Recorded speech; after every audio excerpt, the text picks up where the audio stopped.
नमस्कार मंडळी, आज मी तुम्हाला दाखवणार आहे झटपट पोहे।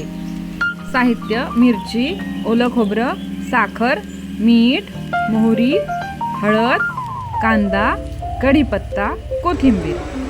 पहिले कढई तापवून घेऊन त्यात तेल टाकायचं। तेल थोडं पोह्याला जास्त लागतं।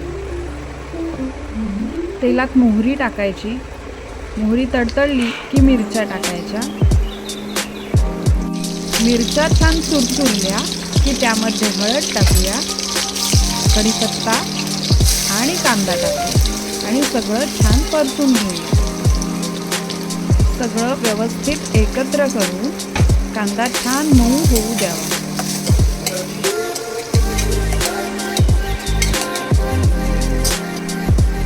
इथे मी 2 वाटी पोहे घेतलेले आहेत। सुके आहेत ते आता मी पाण्याखाली धुवून घेईन। एकदा व्यवस्थित कांदा ढवळूया। धुतलेले पोहे कांद्यात मिसळले।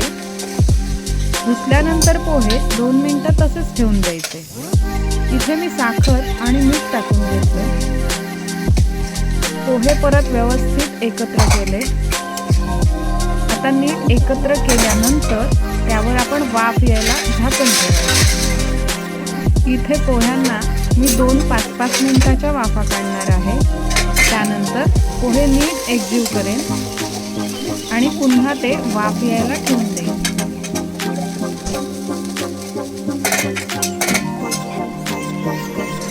आता पोह्यांना छान वाफ आलेली आहे आणि पोह्यांचा घमघमाट सुटलाय। यावर आता आपण खोबरं आणि कोथिंबीर घालूया। आता खमंग आणि चटपटीत पोहे रेडी आहेत।